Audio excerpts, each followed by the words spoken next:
Hey, what's up, everybody? Chief here. Thanks for coming by the stream today. Hopefully, you guys can hear me. Let me know if the audio is good.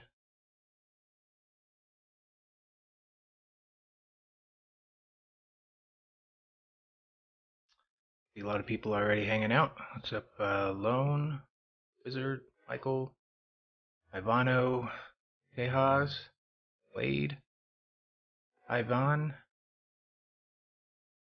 Alright, sounds good. Let's get rolling. Alright, so this is the podcast stream, and for today's stream, we are going to be discussing the topics of we are talking about tactics, play styles, and tips.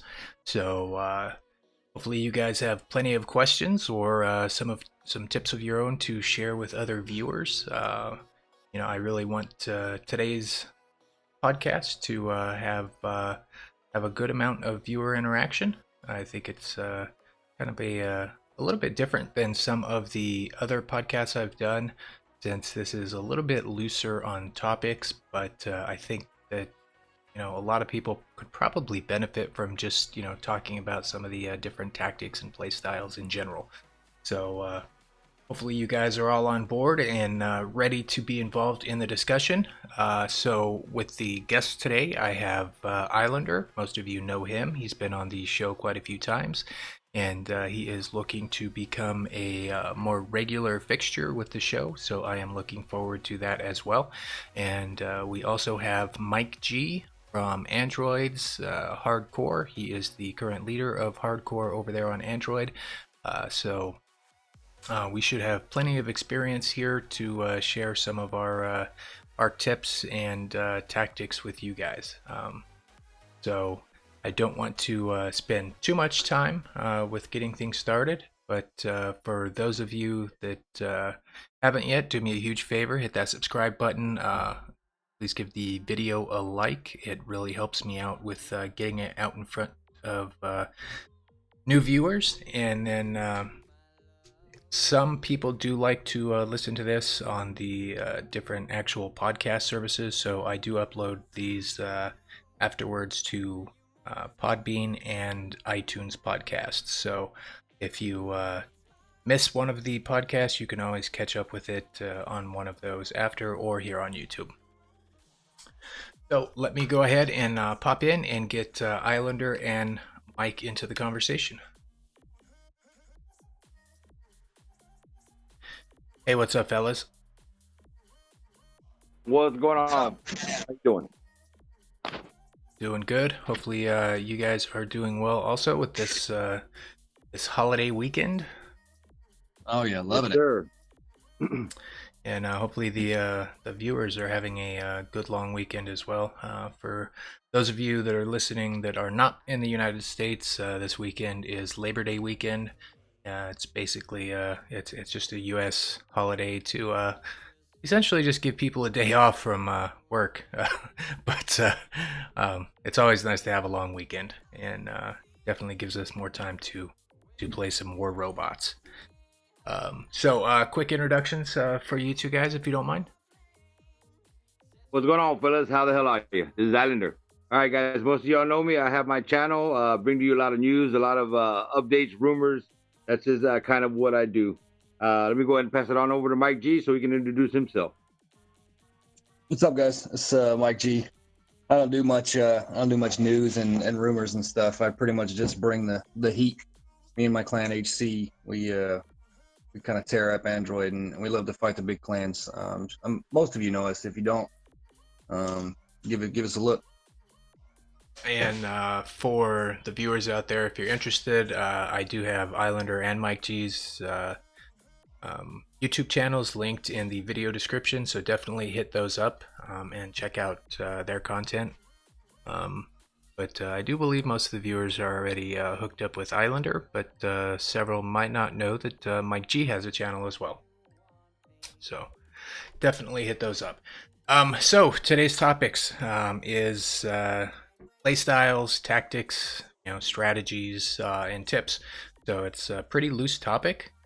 But I think at least with my experience in Champion League on iOS, uh, there's a lot of players that could probably benefit from maybe hearing about different tactics that are used or strategies for some of the different game modes. It could be anything, even you know, ideas for proper hangar setups, weapons, loadouts, different things like that. So, looking forward to basically, hanging out with you guys and talking for the next hour and a half about what our experience is and what we know and how we can help. So, starting out, I think, not really seeing too many questions just yet, but there are some new robots. Some people have been lucky enough to get them. I have not, but I do have access to them on the Battle Rec account. What are your thoughts or ideas as far as different tactics that the Behemoth or the Phantom might bring to the game? I'm gonna let Mike G go ahead and start off there because I know they're already running them. I am like you; I have not been able to get my hands on them yet, other than the Battle Rec account and other than playing them on the test server. I have not really got the full experience of them rocking it at MK212. Mike G, some of the guys over at HC are already running those bad boys, so let's go ahead and pass the mic over to him and let us get a breakdown on it. Yeah, no problem. For sure, I already have 2 Phantoms, one of which I upgraded, and most of my Power Squad guys are all running Phantoms. They're a little bit more useful in top squad play and FFA than the Behemoth is. The Behemoth, unless you kind of use it in a team very well coordinated, it's kind of a big punching bag for Algians and Lokis. I'll get on the Behemoth in a second, but the Phantoms are a really fun bot. It's kind of like a Loki on steroid, sort of. Damn. Just without the stealth. It's low enough to the ground where you can kill Lokis with no problem whatsoever because of the Corona and the 2 Halos, but you have that teleport ability. So it's more of like a guerrilla warfare style bot.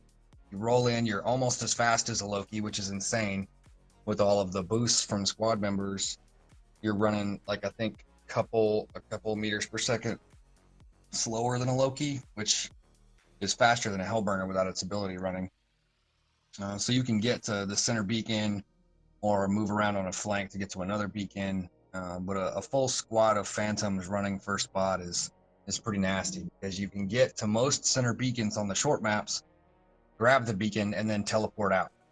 So it lends itself well to that guerrilla style warfare. And then of course you bring phase shift along with it, which yes, you can get a beacon. If you didn't know, for the public, yes, you can get a beacon while you're in phase shift.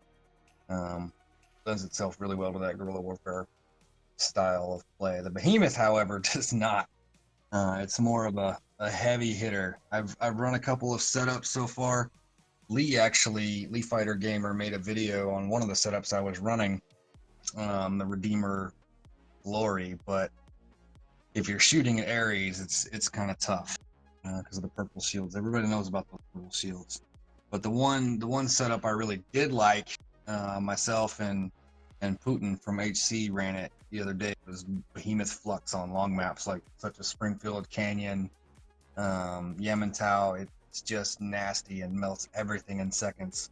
2 Behemoth Flux take down even the biggest of tanks really quick. But if anybody has any questions about how to run the Phantom or how to set it up, definitely hit me up and I can sort of show you a run through, and I'll have some videos out pretty soon on it by itself. What is the primary setup, or what are most guys using on the Phantom right now, Mike? Pretty much as similar as all the other brawling bots, Corona and Halo. And just does the Halo, most okay. damage. Just does that most burst damage really quickly, and that's sort of the idea with that guerrilla warfare style bot. Get in, hit hard, take a beacon, get the hell out. Yeah, I've gone up against a few guys, and of course I mainly play free for all. I'm not quite as active with the clan as I was at one time due to my work situation now. So of course I lean more to the FFAs. Sometimes I may just have to get out of there and just dump a game because I'm in the middle of work somewhere. So it's no problem to say, well, I got to skip out and I'm in an FFA. It's no big deal. It's a big problem when you skip out on your clan in the middle of a match or clan on clan match. But I've been able to go up against a few phantoms. Some of the guys, don't have a clue as to how that bot works. They probably want one and they're just bringing it in to try it out.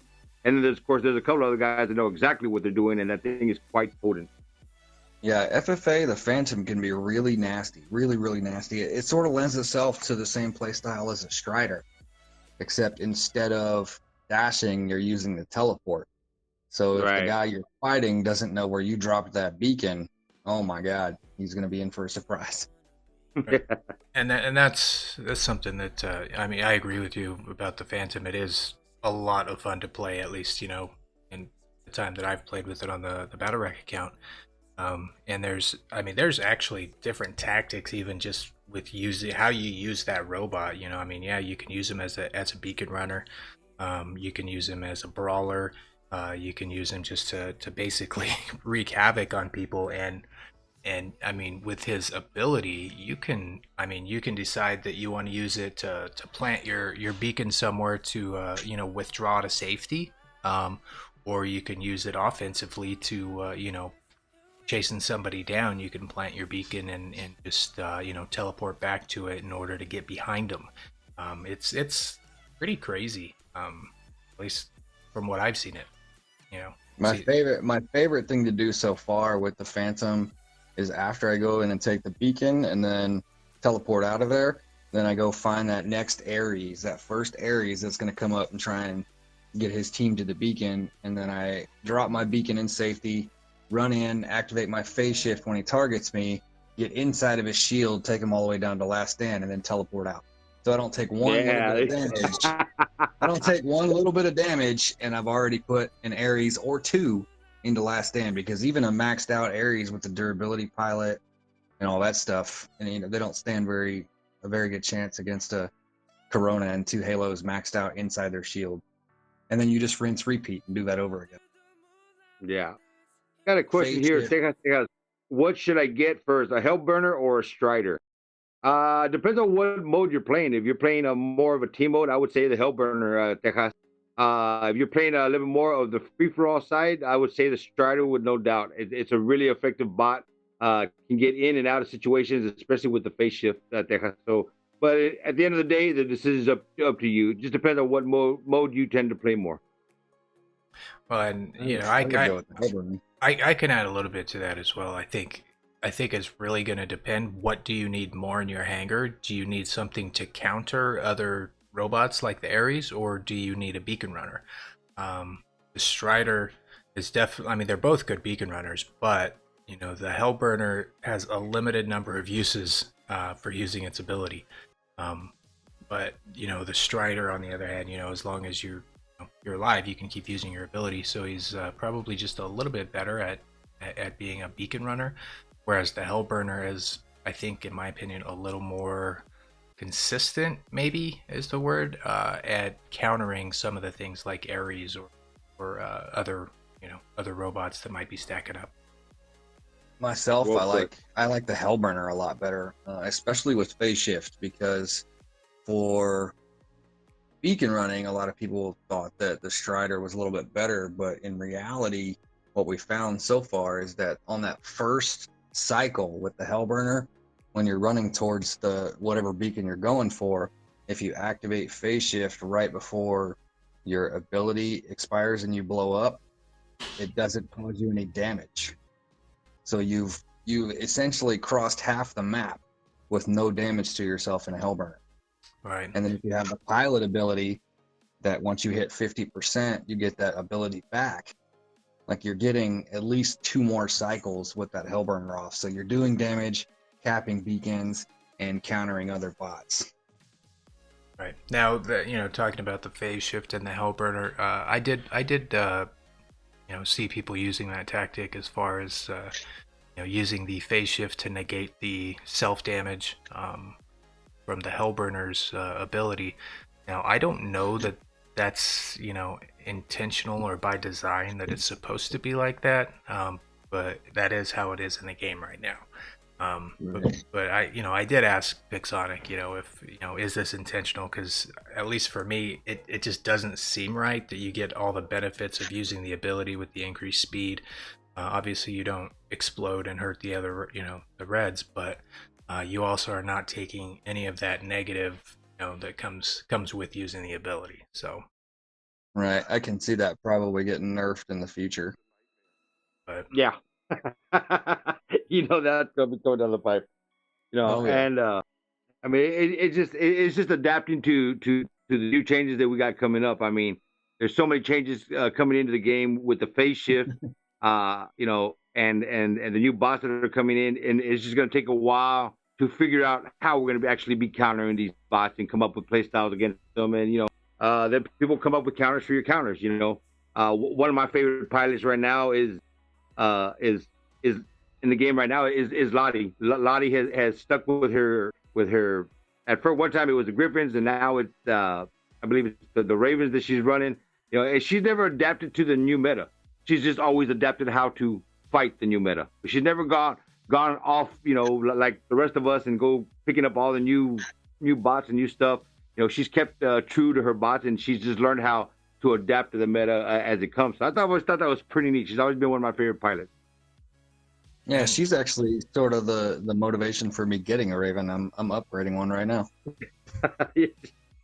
Something to watch. And her tip earlier in the at the beginning of the stream was that she said something that she just got 2 billion silver or something. So her tip was don't chase the meta, which there you go. I mean, obviously for me, I kind of have to chase after the meta to a degree because with YouTube and everything else. But I think for most players, you're probably much better served if you don't chase after the meta. I mean, sure, everybody wants the newest, shiniest stuff, and a lot of times robots do come out a little OP, but in the long run, if you invest in what you have, you're probably going to be a lot better off.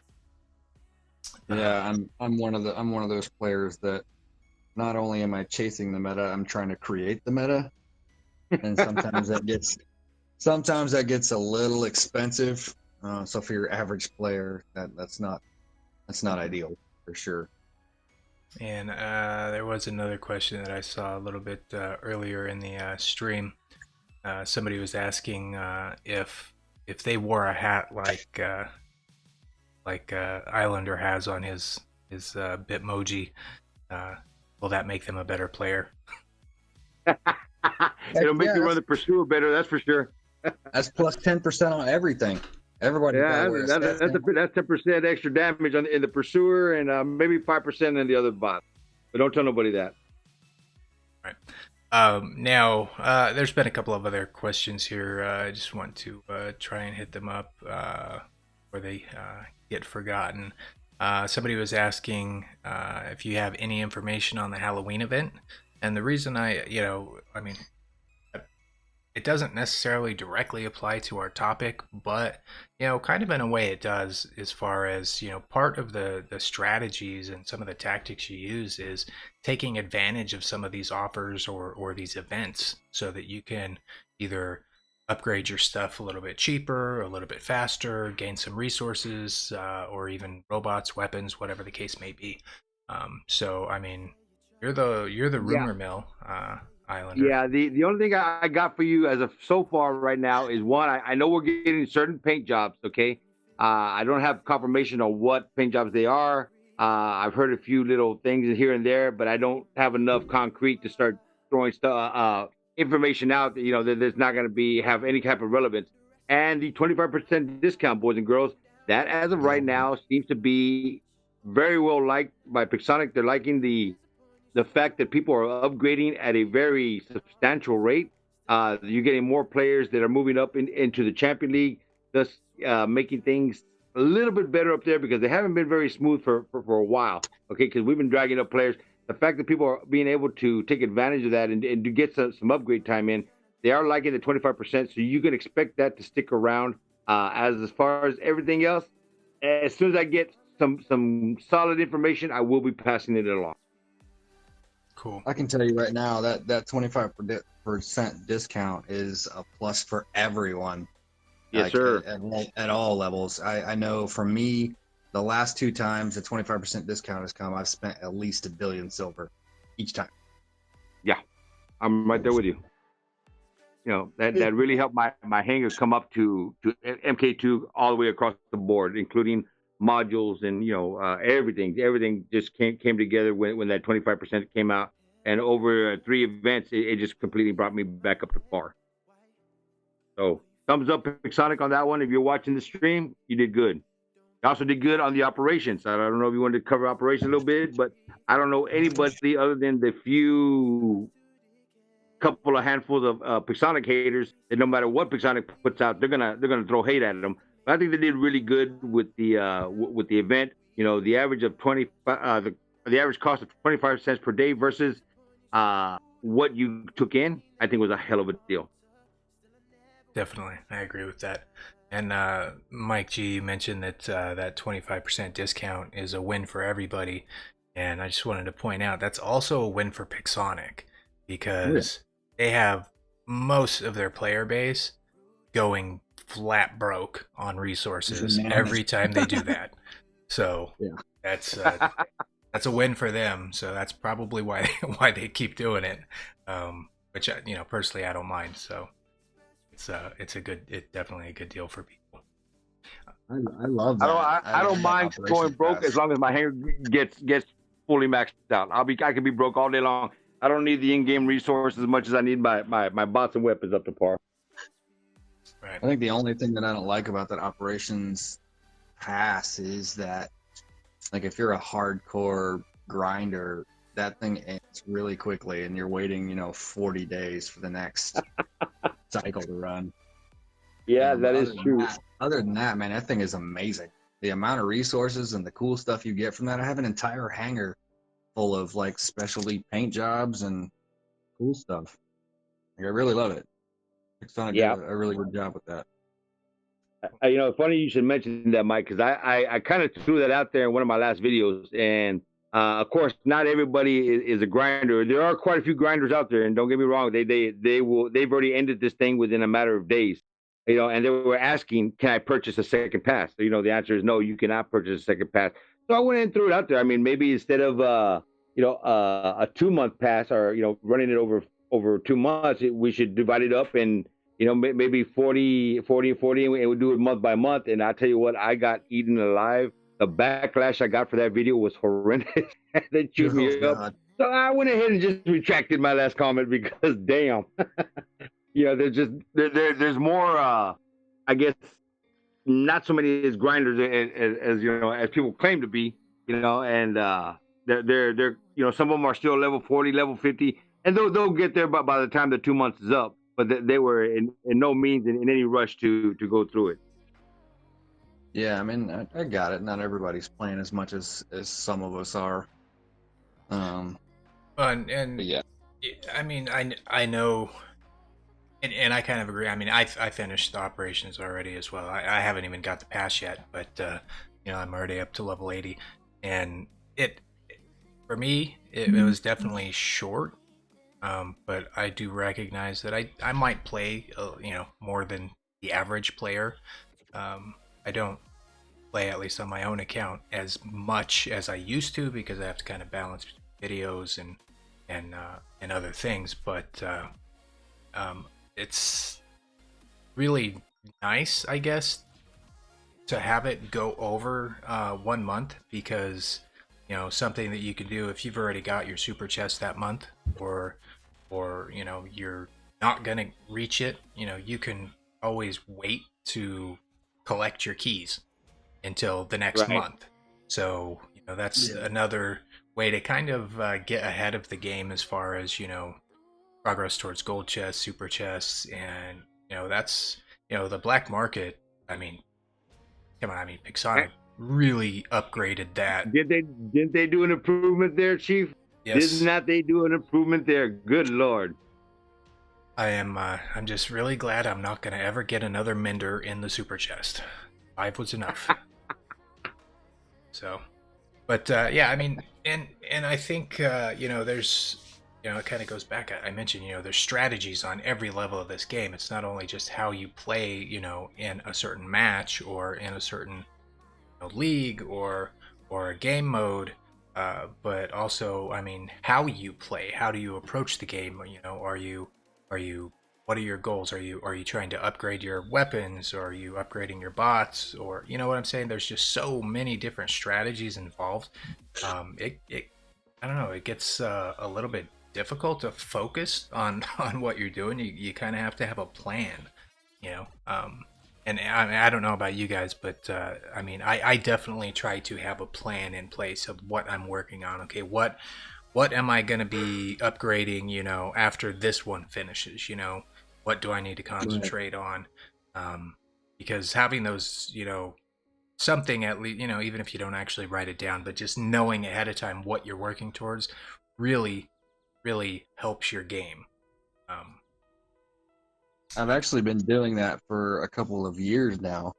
I write out a list for the next month or two of the things that I wanna work on, and then I mark them off the list one at a time. You have to focus on one thing at a time. Weapon, bot, whatever it may be. For me, at least, that has to be the way I do it. It's just, if I try and focus on like 2 or 3 different setups or 2 or 3 different bots, then it takes twice as long to get everything done because I'm just all over the place. Yeah, I was doing the same thing. I had a list. I had a to-do list. But now, recently, with the 25% discount that we've been getting, I've kind of like altered my list a little bit. So I don't really want to be spending a whole lot of silver prior to the 25% discount coming up. So I'll kind of take everything that I have that's low level, level 1, and I'll kind of just slowly move everything up the chart. Keep the main my main targets up at around 8, 9, or 10, and just waiting for that 25% discount to land. I won't exceed past 10, until that discount comes in, so I can take full advantage of it. But I've been kind of creeping everything else that I've had there in the wood pile, just kind of slowly bringing it up and not really spending a lot of silver in the process, thus letting me build up my silver purse.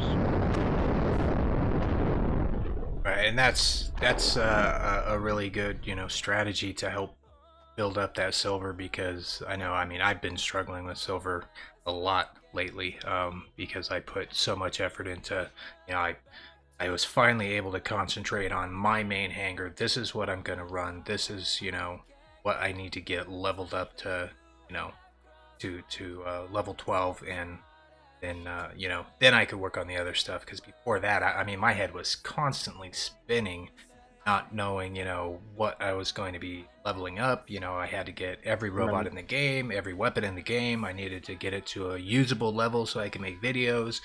Luckily I was able to get in with Pixonic, and now I don't have to concentrate so much on my personal account with that, because I have access to the battle rack.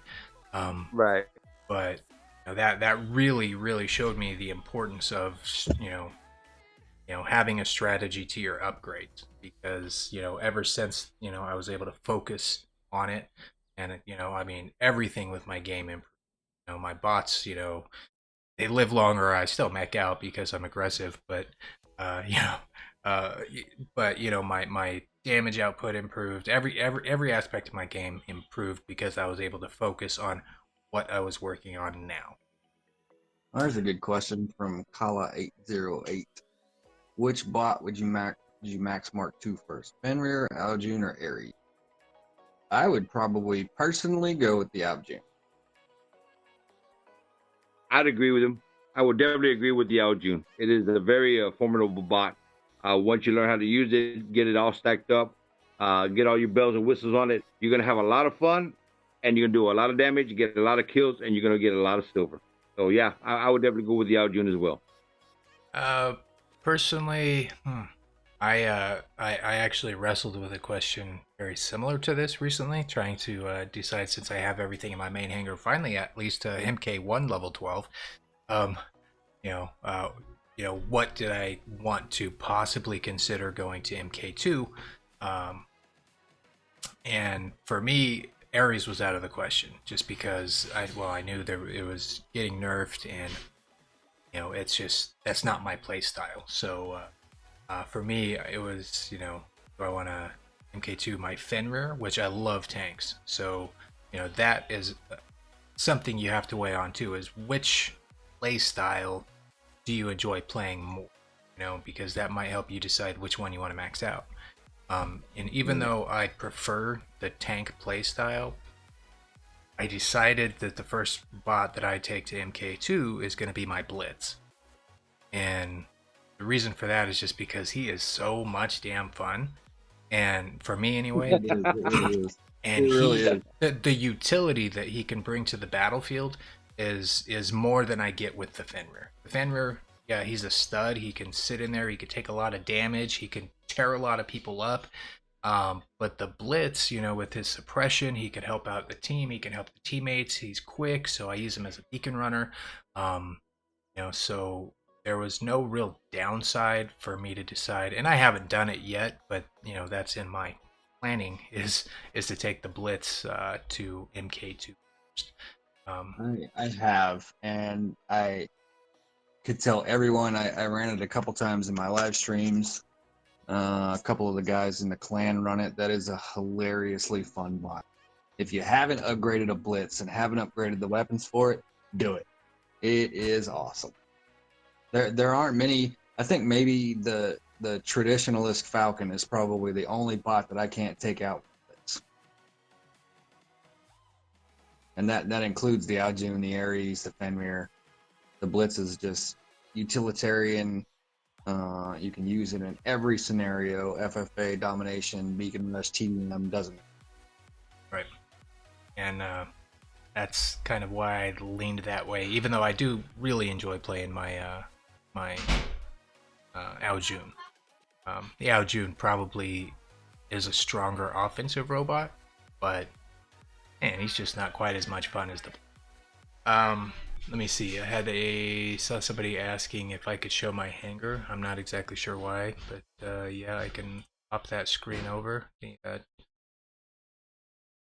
Just real quick. Go ahead.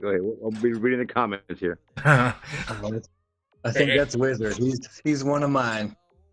Anyway, yeah, this is just my my main hanger anyway. I think that's what I have loaded up. I've got my Blitz, and somebody did ask me what I thought a good Blitz loadout was, and my opinion, strictly my opinion, 2 Halo 2 Gust, in my opinion, is the best weapon loadout for a Blitz. And the reason why I think that, even though yes, 4 Halo will do more damage overall, but when you run into a robot that has a physical shield, it's going to take you twice as long to break through it with 4 Halos. So I have those 2 Gusts on there because, especially with more physical shields kind of showing their face on the battlefield recently, with the introduction of the fortifier module, it's important to be able to break them out. So that's why I run 2 Gust and 2 Halo on my Blitz. But I mean, there's a lot. Go ahead. Sorry. Is it Algier? Algier, the guy that runs the test on YouTube? Yeah, Aegir. I don't know. Aegir. Okay.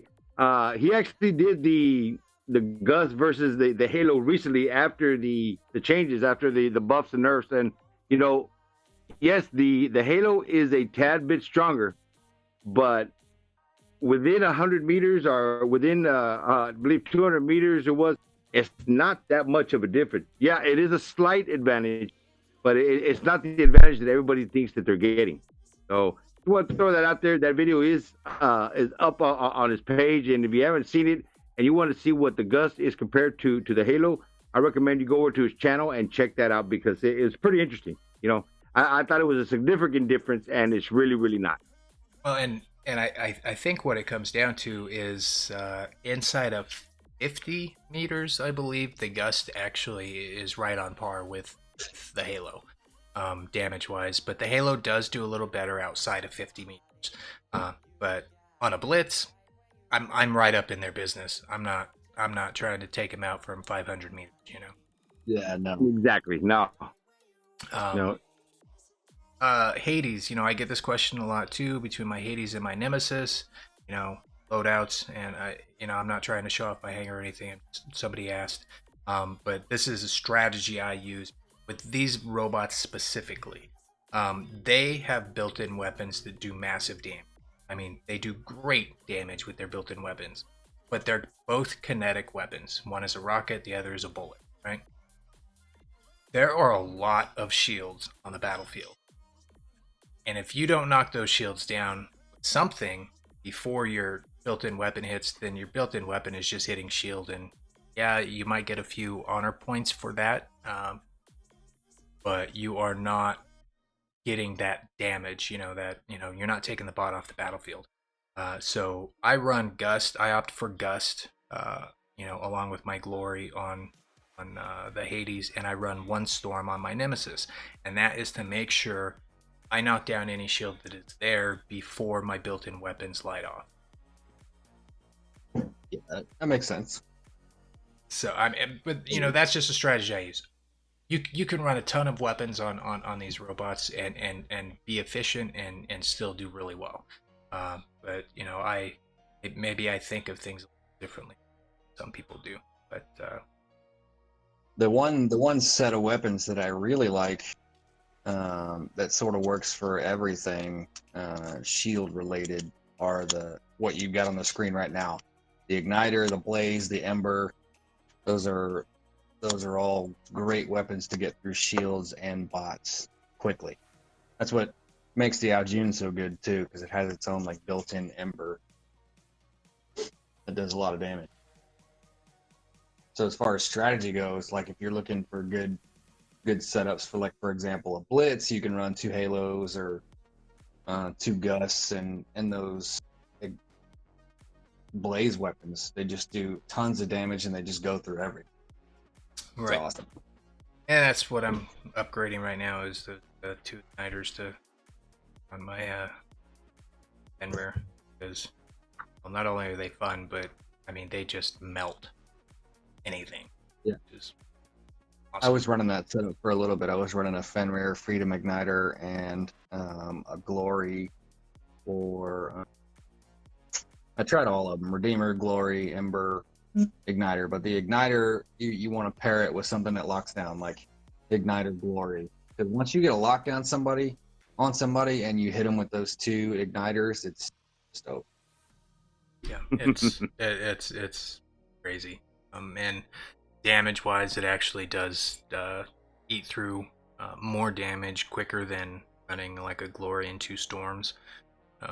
Right. Really, I had somebody ask me that question, which was better, and luckily I can test everything, so I was able to test it out and at least maxed out, going against a maxed out MK2. I like to use a maxed out MK2 Invader because it has just a massive health pool, and the Igniters definitely took the robot down faster, considerably faster than Storms. There's a good point, Paxton Taylor. When you speak to the need for a healer in a lineup, I think at every level of gameplay, whether it be top level Champion League, squad play, or down at the very beginning, having a healer in your lineup is always a good idea. Not a whole bunch of them, but at least 1 or 2. Yeah, I agree. A healer is a big plus, especially if you got a pilot that can operate that healer effectively to help you out, not just healing wise, but he knows when to get in and when to get out. That is a big plus to have. It just came up in one of the recent videos. Of course, we have the community robot coming up again. All right, so the community's gonna be able to make some kind of robot. And I did have one of the subscribers throw out the comment that he's designed a Blitz style robot. Okay, but instead of shooting out a suppression, okay, he can shoot out a healing beam to a clan member or to a teammate that's 350 or 400 meters away, So instead of having to chase your team around or calling your team to come back to you, you know, you could just turn, okay, my buddy over there, that's MIKS G. You know what? He's low on health. Bam, let me shoot him.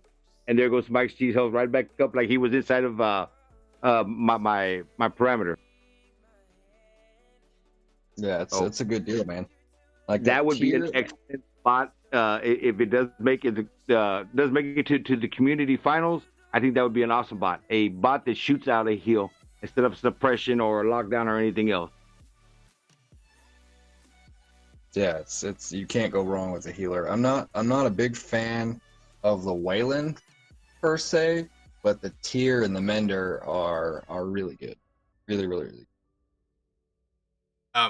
I covered this topic I think in a couple of different videos, you know, looking at it from different perspectives, but the one that really, you know, strikes with me to be the most relevant, at least in today's game, was a video I did when they made changes to honor points, and I actually compared, you know, a hanger no healer to a hanger with a healer to show you that, you know, on average you can net a ton more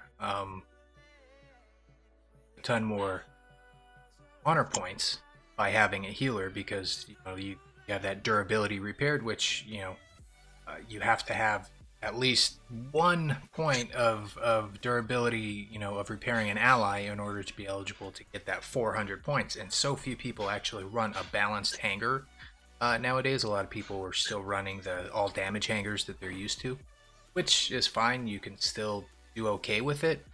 But if you're chasing after honor points, which is more important now than it used to be because of that huge gap between the Master Crate and the Champion Crate.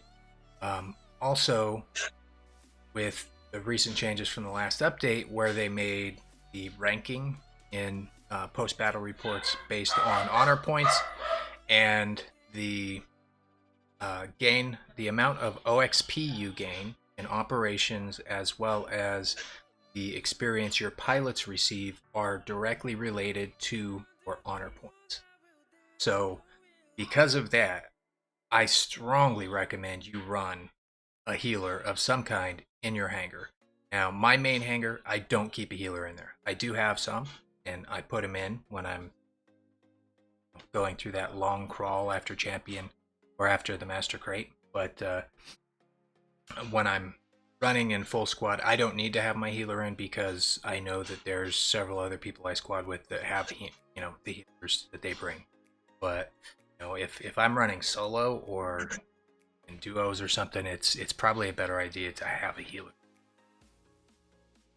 Yeah, one of the strongest guys in my main squads runs a tier, and he's always at the top of the battle rewards at the end. Just because he's getting all the damage. He's getting all the damage, he's getting all the self-healing, he's getting all the healing his teammates. And, pretty insane. And the tier is much improved since they came out with the tier pilot. I don't have one myself yet, but I know that you know, everything I've seen on the field and with people that do run the tier with the new tier pilot, it helps tremendously in running that robot. I couldn't have recommended using a tier before they came out with the pilot. It was a decent robot, but you had to have it maxed out MK2 or it wasn't going to survive. But now with the help of the pilot, I think it's a lot more feasible to run it.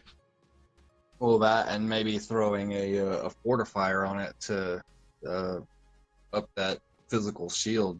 It takes multiple hits from like Ares Retribution or Hades, or I mean, it's not going to stop an Algene from chewing you up, but it's pretty good.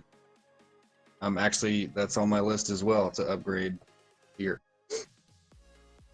Now, speaking of the fortifier, and I don't want to get off track of what we're talking about, but I'm just going to throw this off to left field just for a few seconds, okay? Bear with me. The fortifier versus the new leech. How damaging is that leech going to be to that fortifier? Is it going to make it not relevant because that leech's ability bypasses all shields. And I don't want to get into a whole conversation. I know there's going to be a conversation for a later date, but I'm just wondering how it's going to affect that fortifier. Just food for thought. It's probably going to run it into the ground. I mean, the leech is prepping. The leech is prepping to be the next OP glass cannon. You know what I mean? So yeah, I think the one good thing they did with it is make it to where it couldn't shoot through walls, because that would have just been just absolutely stupid. And I'd be running five. That would have just got ridiculous. I would have been running 5 of them in my hangar because it just been too OP. Right. I don't know. I keep hearing people talk about the leech being super OP. It's, I don't know, from me playing with it on the test server, I really don't find it to be OP. At least it's, in my opinion, it's not even as strong as the Ares is right now on the live server. Because, well, I mean, you can. Go ahead. I'm sorry. The ability is, it doesn't matter what the leech's ability is, because, you know, if you don't shoot it, it doesn't do any damage to anybody. That's right. it. Period. So it's not like it's got a built-in weapon or something else, and it's very, very, very killable. You know, even though it does get that 90% damage resistance, it's still very killable. Glass cannon. So it's, I don't know. I mean, it's a cool ability, but in my opinion, it's really, it has the ability the Ares should have had when they released the Ares. That's what I think. But it's definitely, I don't see it anywhere as strong as the Ares. The fact that they can no longer shoot through walls really took a big chunk out of it as far as what it was being built up to be. But that just had so much negative feedback on blowing through walls. I still have negative feedback for the shields, but we're not going to win that battle. It's going to bypass all shields. Which, it is what it is. It is what it is. And we'll cover that at a later date. I know. I just want to, since he had brought up the fortifier, since Mike had brought up the fortifier, I was like, you know what, maybe a little key time to throw in the leech and its ability versus the fortifier, and you know, will it be relevant after the leech drops? So that's just a way to see, because that's only one bot. The fortifier will be relevant against everything else. Right. Well, and sort of to get back on track, talking about tactics. I think the one thing that the community needs to learn more how to get a beacon. Yeah, well, that and how to be a team player. More often than not, when we lose a game, it's because we allowed ourselves to get overwhelmed by team play. For example, when someone pushes a beacon, they're not pushing that beacon alone. They're pushing that beacon with 4 or 5 guys. Strength in numbers really means a lot in this game, especially when it comes to beacons. Because yes, while you have the beacon, you have the advantage because you can spawn there. But if there's 4 or 5 guys there that are instantly putting you into last stand when you spawn, you're going to lose. And if you're spawning by yourself, again, you're going to lose, and you're going to lose the beacon and then find yourself 4 capped. But for the entire community, when you're playing Beacon Rush, get the freaking beacons. Yes. Try somehow, get behind your teammate, push them, shoot them, get your teammate to try and go for beacons. That's what it's about. Domination, Beacon Rush is all about beacons. If you don't want to do the beacon thing, go play FFA, go play TDM, which I don't mind TDM sometimes. I definitely don't mind FFA sometimes. But when you're playing Beacon Rush and Domination, it's meant to be a team play. It's like Capture the Flag when you were kids, or any other shoot 'em up, first person shooter video game. They all have Capture the Flag of some sort. You gotta go get it. You have to. For example, there's some maps where losing 1 beacon loses you the game. Like Yamantau. If you lose center beacon and they hold it, then you lose. And then you can forget about your honor points and your healing because you're going to get less of that. So go get the beacon. Beacons, yes. Beacons are, I mean, don't play a beacon game mode if you aren't exactly sure what the beacons are for or what the colors mean. If you're not sure, ask somebody. I'm sure somebody will be more than happy to explain it. But I think there's a big difference in gameplay. And I agree, those are very heavy team-oriented game modes, but there's a very big difference in how you approach a match if you are in running solo or if you are in a full squad. In a full squad, obviously, hopefully you're on comms. If you're not on comms, download Discord. It's free. You can use it on any device. You can use it on the same device you're playing on. And just being able to talk to your teammates is a real game changer. But when you're rolling solo, honestly, and this is where I struggle. If I'm running solo, because I still prefer to play Beacon Rush, and I try too hard to win sometimes when I'm solo. I think, and I don't know, some of you might disagree with me, but I think that if you're running solo, you have to kind of expect that you're gonna lose at least half of your matches. So understand the honor points, understand what you need to do to be in those, that top 3, even if it's on a loss, so that you keep moving forward. And sure, beacons help, definitely. I'm not telling you to ignore the beacons, but play the game, in a way that, you're not sacrificing your own hanger to try and win when 5 other members of your team are doing nothing. Well, and that's where the strategy comes into play, especially solo. The most important thing to do when you're solo is to watch what the enemy team is doing. Don't get tunnel vision focusing on one guy or one beacon. Focus on what the herd is doing. If the enemy team is focusing on beacons and your team isn't, then yeah, it's going to kind of be just you getting as much damage as you can. But if your teammates are at least working towards it, then you can assist them. But the most important thing, of course, is to watch what the enemy team is doing. Watch that guy trying to sneak around the back and get your flank. Watch when the Ares shields are up. For God's sake, stop shooting the purple shields. Jeez. Well, then, it's going to be the same thing with the Leech. And somebody please bring a quantum radar for the Loki. God dang it. Hey, well, I found another counter for that Loki, man. That Phantom is a great counter for the Loki. You can keep up with him, and you can on the line of sight shooting.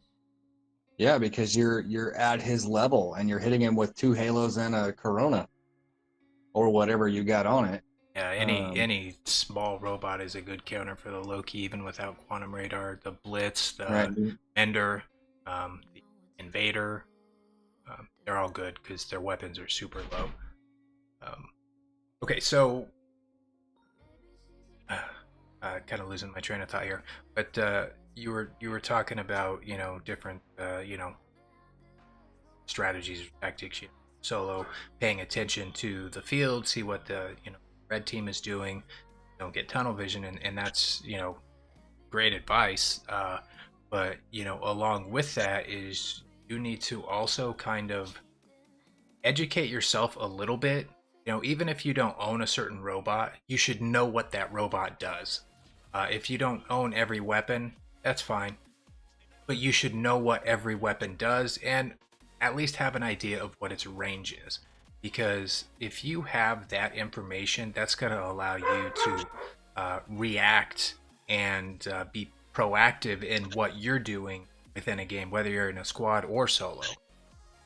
So just educate yourself a little bit, even with for robots and weapons you don't personally own, just because the benefit is huge in knowing what their capability is. Yeah, I sort of take that for granted now, just because I have all that education over a lifetime of playing, over the last couple of years. But for those that don't, it really does make the difference in between botting out really fast or not. It really does. For example, like a lot of the times lately, I see younger players, lower league players, they just go balls to the wall shooting at this traditionalist Falcon that I'm running. Like, bro, and I'm looking at these people like, you do realize that you're never gonna kill me with your with your Griffin or your your Gareth or your Galahad. Like, you got to know what you're shooting at. That is a great point. You got to know if you're getting hit from 1,100 meters away with flux. Go hide. That recognition of bots and weapons makes a huge deal. Knowing what special abilities, that's another good point. Pay attention to what people are doing with their abilities. Like, for example, the Ares, the all-powerful Ares. If you see that the Ares just used his shield, now's the time to go punch him in the face. Not while his shield is up, because that just hurts you. But you got to know what people's abilities are.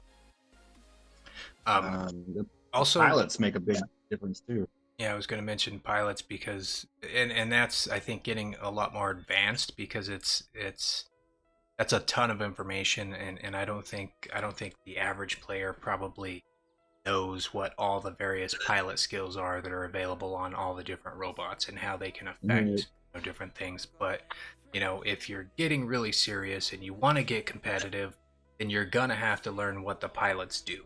Not just the basics or not just the most popular, but understanding, so that you're not sitting there saying, oh man, he just used his phase shift, but then 2 seconds later he had it up again. Why? He's hacking. No, he's not hacking. It's a pilot ability. Ability. you need to you just need to and I think probably most of the people that are in chat right now listening to the podcast, most of them are probably a little more than just the casual player. So they're because just the fact that they're getting on YouTube, they're trying to listen in, they're trying to educate themselves, but you need to take some of this information and pass it on to your clan mates, because even in my own clan, I have some guys that are real competitive, and then I have some that are super casual.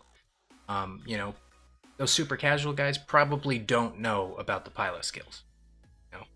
Yeah. Oh, sorry. Popped in my head. A little off track. Well, not really off track, but part of paying attention, have game sounds on. Not the music, but the game sounds. It makes a big difference in how you play. You can hear yourself getting shot, usually, before you notice your health dropping. You can also hear those coming a mile away. Yeah, you can also hear what kind of weapon it is, because each weapon has a different sound.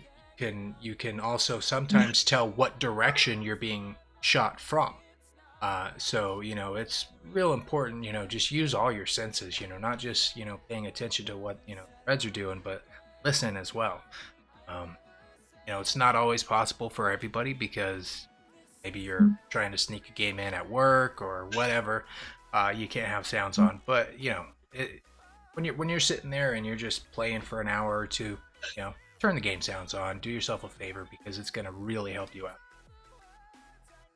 Yeah. Now I got a question for both you and Mike. Mike, we'll let Mike answer first. He's the guest. But since the nerf, all right, since this recent balance change that we just recently had, and they went over a lot of stuff. The Ares train was the main topic of conversation, and we just started talking about the Ares a little bit. And I just want to touch on that. Mike, in Android, and of course, Chief in iOS, how is the Ares train working now? When you go up against full clans, are they still trying to run the Ares train? And how effective are the counters? Yes, they are still running Ares trains, and we do the same when responding to those clans. The biggest change for the Ares train is those clans that are still doing it very well are running Ares trains with phase shift. So when you finally do get up into that shield with the bot, because the counters are working really well, Phantom, bunch of tanks moving at once, then they just phase shift. And then they can walk out of, if all three phase shift at once, then any lockdown you had or any slowdown they had is gone, and they're right back up to their full speed, so they can just back out and then re-engage here in a second. It works really well. So the Ares train is still alive and well, unfortunately. Yeah, Okay. I agree with that on iOS. It's not as prevalent as it was, but there are some that are really sticking to it. It's not as effective from what what I've experienced, but there are some clans that can still pull it off. The biggest difference is it's much slower in their movement, and the ones that are successful with doing it are usually adding in an additional robot, not just like the 3 Aries or 4 Aries. They're throwing like a mender or a tier in the mix to help step up and heal some of that damage that they might be taking. And the speed difference is huge, because whereas they used to be able to have 3 Aries and do a trade from the center on Yamantau all the way to your spawn in 20 seconds. Now it's taking them 2 or 3 minutes to make that distance, and by the time they get there, usually there's like only 1 Aries left, because it's just really tough to maintain that for so long, even with phase shift. Yeah. So it's HC, for example, we've dumped most of our Aries for fun. Not because we aren't effective with them still, because we are very effective with them, but we got rid of them because now there's an alternative that's more fun and that's still really effective. For example, Gods did it to us the other night. We were playing on Moon. They went and got the center beacon. They fought for it really hard.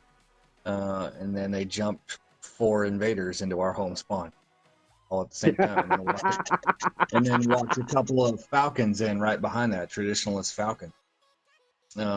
So a lot of the top squads are just doing things differently because everybody's tired of the Ares tree. All of what we call, random stomping, or, there's 1,000 different names for it, but basically lower level players that run into these full squads, they're tired of getting stuffed by Ares and, the game's over in 2 minutes. We don't want to do that. We don't want to wreck everyone with Ares. It's not fun anymore. Like, I don't know that it was ever very fun, but it was just sort of the way you needed to win. But now you have alternatives to that. For example, if they're running a 3 Ares train and you drop 2 invaders inside that, then they're going to die. They might get away a little bit with phase shift, but with the pilot abilities, you'll just jump right back on them here in a second. So it's fun. Another difference that I did notice is there are a lot of the top clans are starting to mix it up a little bit. There's those few, at least on iOS, that are still strictly running. They got their 4 or 5 Aries in their hangars, and that's what they roll. But for most of them, they're diversifying. But I know, like, that first week, it was like they forgot how to play. And that's no joke, because all of a sudden they're using these robots, they don't have the Aries, and these same squads we would go against, and my clan is not a super clan, we're just regular players, but they used to kill us, spawn raid us in 2.5 minutes, game over. But now we're lasting 5 minutes, 7 minutes. We were almost winning, and in some cases we actually did beat them when we had never beaten them before. And it's because they forgot how to play some of the basic bots. They're getting better though now, so a couple weeks have gone by, they're getting used to the robots, they're getting used to the having to actually play and not just hit the purple shield. But I mean, it was a big difference. And that's something too, strategies. Yeah, it is a strategy to run the top OP meta bot, and run 5 of them or whatever, like a lot of people did with the Aries. But that's not a long-term strategy. No. If you invest that heavily into something, it's gonna change. It will. It's inevitable. Okay. That's how nerfs work. It isn't because it's so strong, it's because so many people have it. And when it gets nerfed, you're going to take it 5 times harder than somebody that just had 1 Aries in their lineup. So you need to kind of think long term on, okay, well, yeah, everybody wants to be powerful. Everybody wants to have the best stuff. But if you go to an extreme on it, the fall is going to be just as good as the rise. Right. Yep. All right. I just want to get a clarity as to what teams are doing out there as far as when and Beacon Rush from both iOS and Android, and how they're addressing the Ares train. How effective is it still? How good are the counters for it? In singles mode, which is what I normally play now. I'm still with HC, but I don't run with them like I said normally as much. And MIKS G keeps me around as a mascot, just for good measure, I believe. But in singles play, they're not as plentiful, although they're still out there. But you never really had the problem of an Ares train because every man's out for himself. So we're just kind of curious since that update, how effective is it, and are we looking at another potential tweak of the bot? Is it possible that we may get one more? I believe it may be possible if they're still having issues with it. I just don't see the issues that we normally had before. Well, I'll tell you that, my opinion, yes, the Ares will take another nerf, and it has nothing to do with how strong the Ares is. It's because there's so many people that are still running them, and I've tried to explain this to viewers or on my videos before. Nerfs are not about what's strong or what's weak. Okay, they nerf things when they become too common, and too popular, and they want to try and keep a mix of robots and weapons, in people's hangars. So just the fact that there were so many people, and the Ares was allowed to reign for so long that even average players started picking up 2 or 3 Ares. So for those guys, it's going to take a while for them to get another robot, level it up to be able to replace that Ares. But unfortunately, I think that once a robot gets into that nerfing cycle, within a couple of months they're going to get nerfed again if people don't get them out of their hangars fast enough. It's just it's the way the business works. Let's see. We got Michael in the comment section. I can see the Al June getting a nerf too. Maybe later on down the line, Mike. I don't see it getting one anytime soon. They're not as plentiful as the Ares were in people's bots. You don't see a whole lot of people running 4 or 5 or even 2 Al Junes in a hangar. I run 1. That's it. They're not. It's not very common to see more than 2 in a given hangar.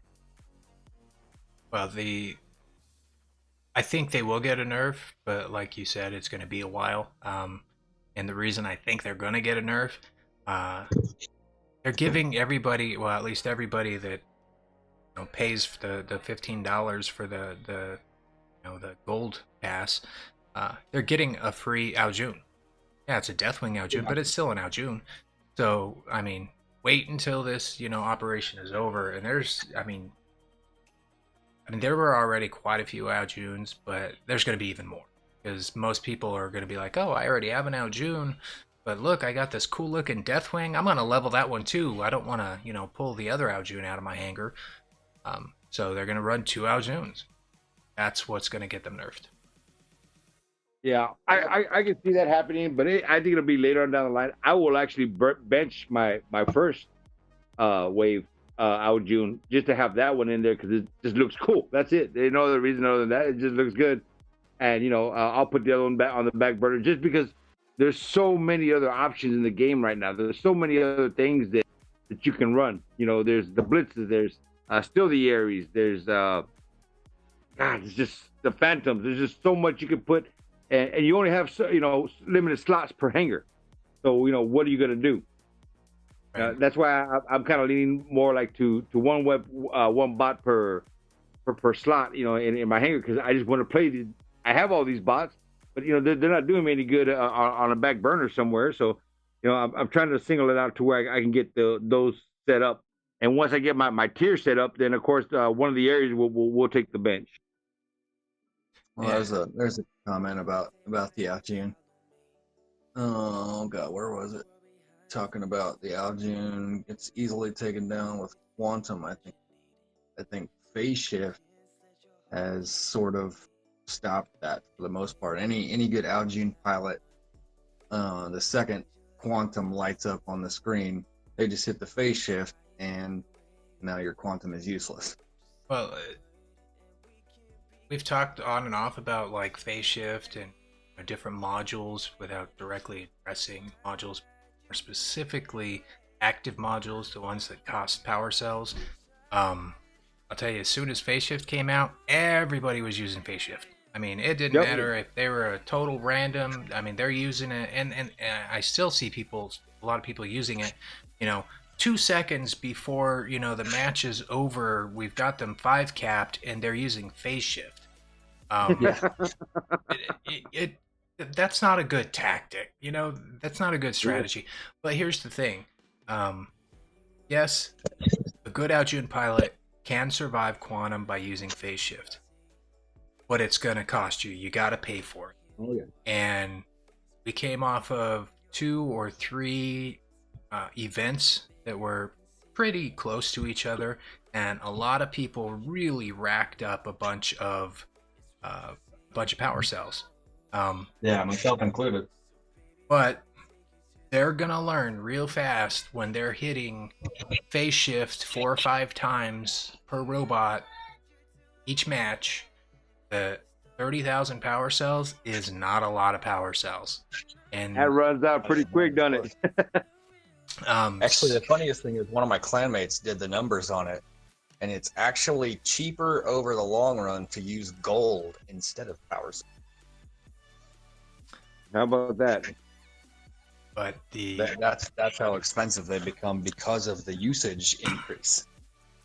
And that's something that you got to keep in mind and have in your long-term plan too, is can you afford to use that tactic?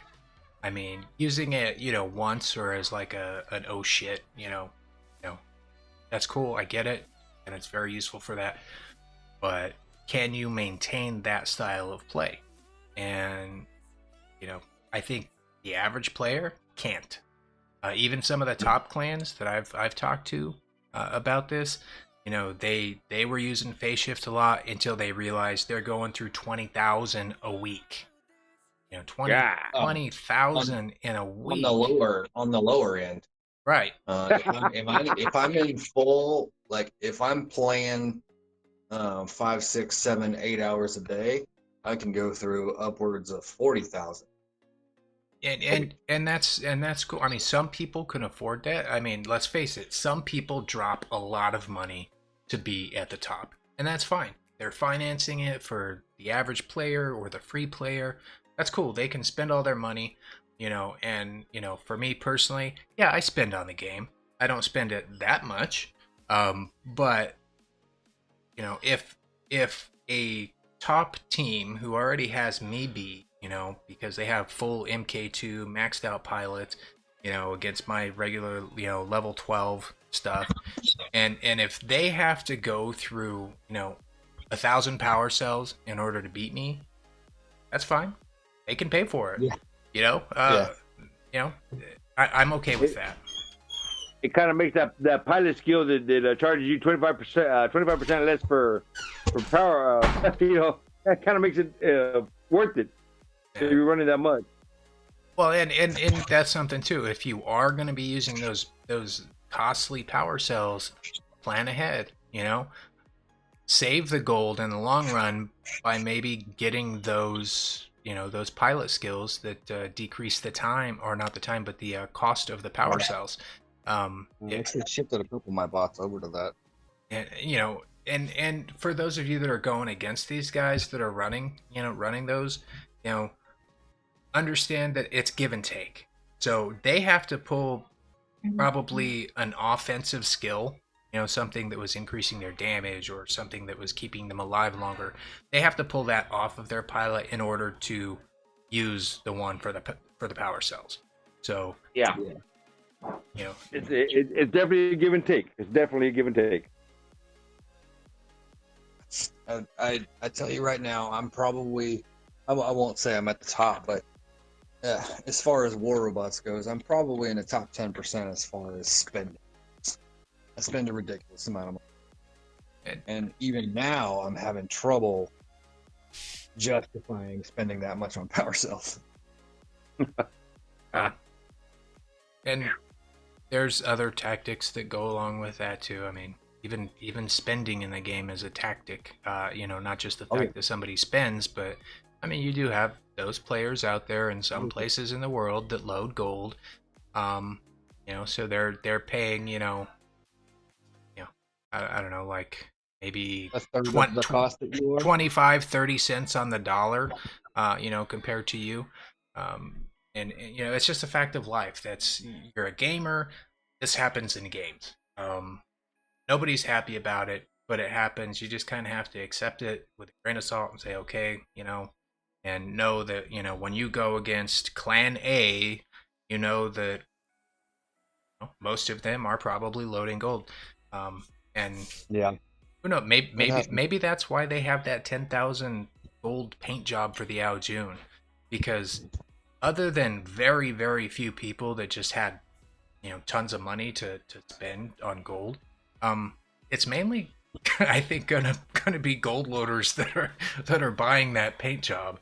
I mean, not knocking you if you're not a gold loader and you bought it, but most people that are paying full price for gold, value it a little bit more than to just say, oh yeah, sure. 10 grand for a paint, no problem. Damn. I mean, I've come across guys on iOS that are running. They have a hanger of 5 Ao Junes with 5 of those paint jobs. Yeah, I've seen that too on Android. It's ridiculous. I mean, I personally don't even like that 10,000 gold Ao June paint job. I would rather spend the money on upgrading the Deathwing one, personally. But then again, I do value my gold a lot more than, like, let's say, for example, I've seen good old Vladimir comes on Facebook and advertises his stuff all the time. Everybody knows that guy. The amount of gold that I could get if I gold loaded is probably at least 50% more, and I still wouldn't buy that paint. But that's my own personal opinion. And no, I don't gold load it. Stupid. Don't get me wrong, I'm not telling anybody to gold load. I'm just saying it's part of the gaming world. You can't get around it. Nope.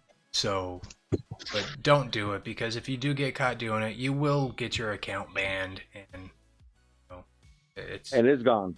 And then you got to gold load twice as much so you can get another account. Yeah. So just save yourself the heartache and just play legit. But anyway, I don't know why I went off on the whole gold loading thing. Because we always do. Yeah. It's such a big part of the game that it's going to happen. It's going to come up in conversation. Right.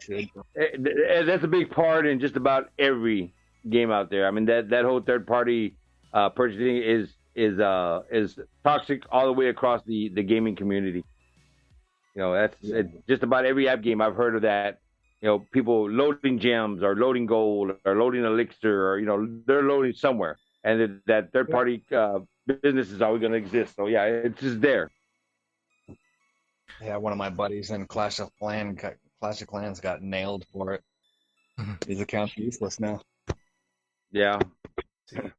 Kala just asked which healer is really good. I like the tier, man. My opinion, I still like the Mender better. The tier is much improved. But for me, I like tanks, and that Mender is a little mini tank. For me, Kala, you can go with either one. The Mender, the tier, they're both solid choices. If you have one already in your hanger, that's the one I would go with. As far as upgrading completely, the Mender is cheaper just because of the weapons. Less weapon. And I mean, Wayland is an option depending on what game mode you play. Wayland can be successfully used in Beacon Rush. It can be a silver machine if you have the right pilot skills and you have it leveled up and up. But as far as supporting your team, is it going to be the most effective? Probably not. It's probably more effective in something like TDM, or even, you know, domination. It's probably more effective in domination than it is in Beacon Rush, just because, you know, the style of play is a little bit different. But yeah, I think Islander's right. You know, you can't go wrong with either of the others. So whichever one you already have in your hangar, keep that one. don't go chasing another one if you already have one.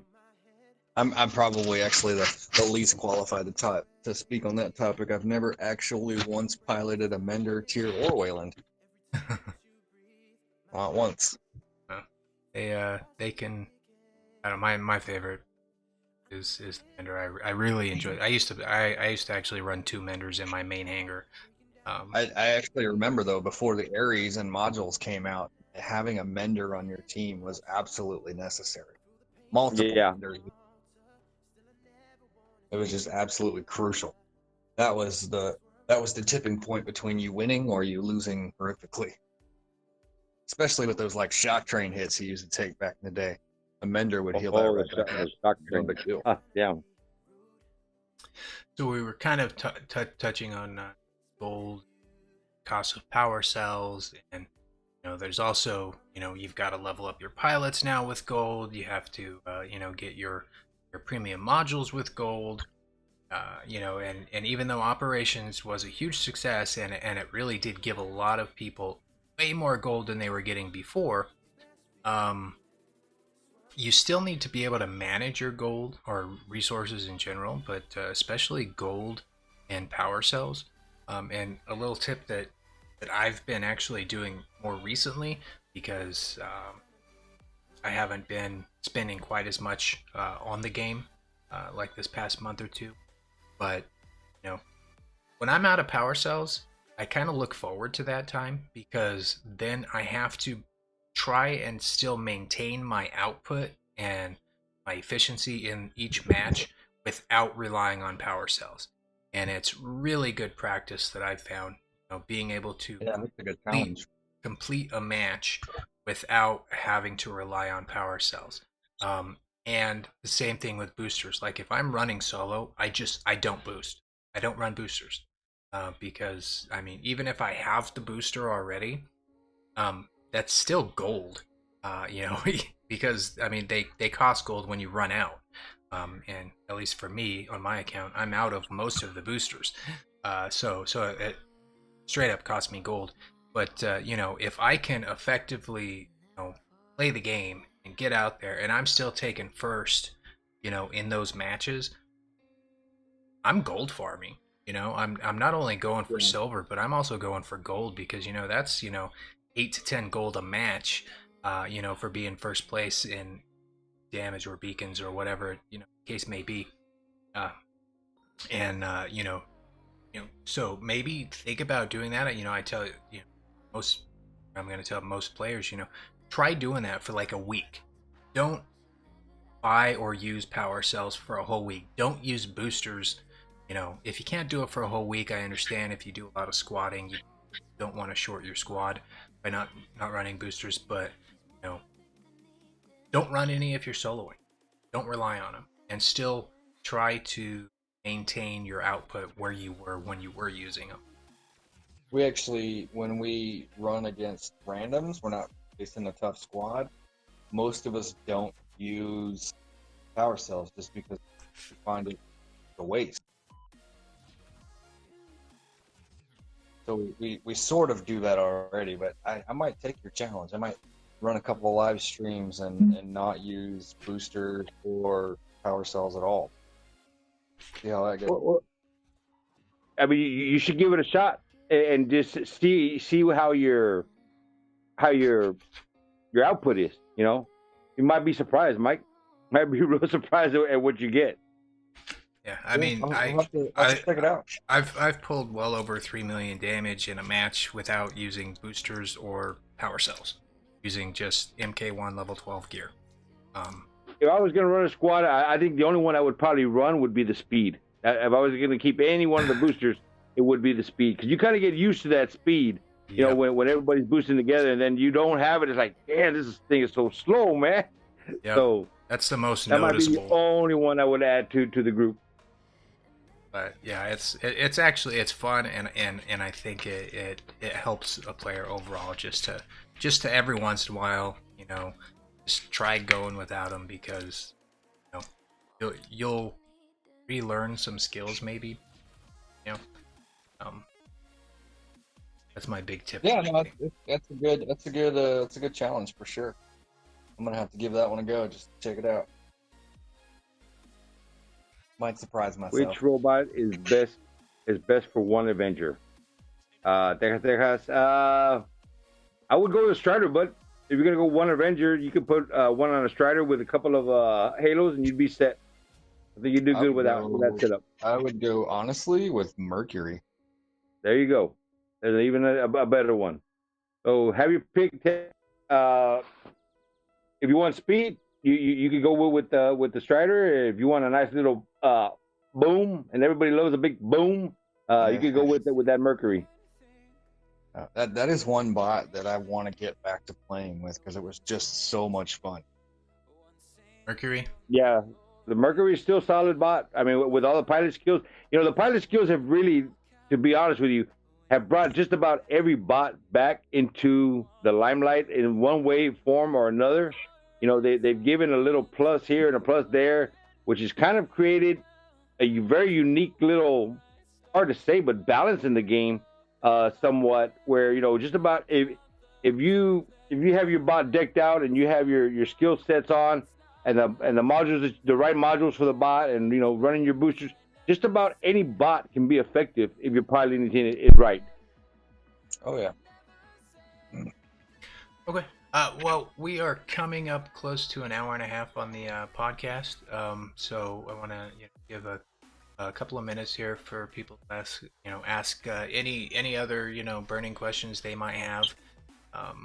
But I do want to look at trying to wrap it up here in the next few minutes. I did see a question from Islander on when are you gonna do a live stream? This is the time that I reserve for live streaming, and I've talked to Chief about this. This is why I'm getting a little bit more involved with his podcast. And I work 6 days a week, guys, pretty much, and I'm putting anywhere between 70 to 75 hours a week. With some other things going on the side. So live streaming is just something I don't have budgeted time for. But I've agreed to join Chief just a little bit more on this particular show. And who knows? I mean, maybe once the servers merge, we can just get on and play all together at one time. We'll see what happens, guys. But as of right now, not doing a live stream. Real quick, Venom, you want to see my face? Go over to my Facebook. My ugly mug is all over my Facebook, so you can see me there. As far as putting my face on YouTube, so you guys can make some funky memes. Hell no, sorry fellas, you ain't gonna get that chance. That's why I use Bitmojis. I don't use people's real pictures, because even though most of the people on my channel, and I know on Islander's channel, they're cool, they're down to earth, they're not super toxic or anything. But I mean, let's face it, there are some toxic people in the community. I'd rather have a little fun with cartoon characters than put people's real pictures up there. But I can tell you, I can assure you, this Bitmoji of Islander is very accurate. All the way down to the hat. Pretty damn close. He has that cowboy hat. I guarantee it. Yeah, you just get on my Facebook and you'll see the hats, and you'll see just about everything else there, guys. Yeah, Evil Achiever hit it. Mine's actually pretty close. It's not far off. That's actually so, guys, out there in the comment section, do you all have any other questions? Anything you want to answer real quick before we wrap this up? Hot Shot 485 is asking, is it good to use multi-purpose bots like Tier as support and sniper, Vader as a tank and beacon runner, Mender as a healer, mini tank? Basically, having multiple roles on the same robot. I would say yes. I think that is a good idea if you can pull it off. You know, like is my Blitz the best beacon runner I have? No, he's not. But he also brings a ton of utility to the game. That's why I run him in my main hangar instead of my Loki. Is the Loki, you know, and I just did a video on beacon runners, you know, is the Loki still the best beacon runner? In my opinion, he is the best beacon runner, even a little bit better than the Falcon. Does that mean I recommend everybody get a Loki to run beacons? No. For pure beacon running, I think the Loki's the best, but he sucks at damage, and you're going to take a huge hit on your damage. It's just that simple. You know, but yeah, if you can have a multi, you know, purpose robot, or one robot filling multiple roles in your hangar, then definitely you want to try and do that, as long as you're not hurting, you know, the purpose of that robot. Like, I see a lot of people rolling around with tiers, or not tiers, but Fenrirs with like Dragoon, or with Calamity and Scourge. You know, I mean, does it work? Yeah, it works. But come on, that's a tank. You can't tank with those. Yeah. You know, you'd be better off just getting an Inquisitor, which has the same loadout and is way cheaper to level up. You know, so yeah, I mean, as long as you're not hurting the overall purpose of what, you know, the role of that robot, then yeah, you know, well, one with more. Well, and ultimately, no matter what game mode you're playing, you only have 10 minutes. You got to be careful with those sniper builds. Yeah, we didn't get much into into play styles, but I mean, there's a lot of play styles. You know, I mean, most of the time we talk campers and brawlers, but there's way more play styles than that. There's some people that just totally enjoy being support. You know, so they have a hangar full of support bots, and that's cool. And even with that, there's so many different ways to provide support. It's not just healing. It's not just, you know, suppression or other utilities. You know, it's also damage support.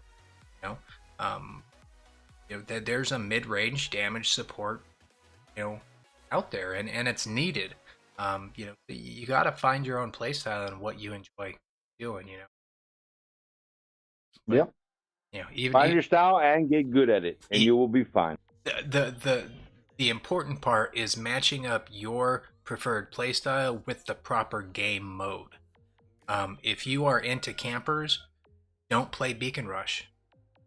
Even on a long map, they are not an effective Beacon Rush bot. Period. It doesn't matter if you're on Yamantau. Don't drop in with a camper. If it's Beacon Rush, it's just, I mean, the brawlers will always beat the campers, always. Real quick, Talus, I can't read the last name, but Talus, anyone running a quadruple flux behemoth? Yeah, Mike G's link is in the comment section below.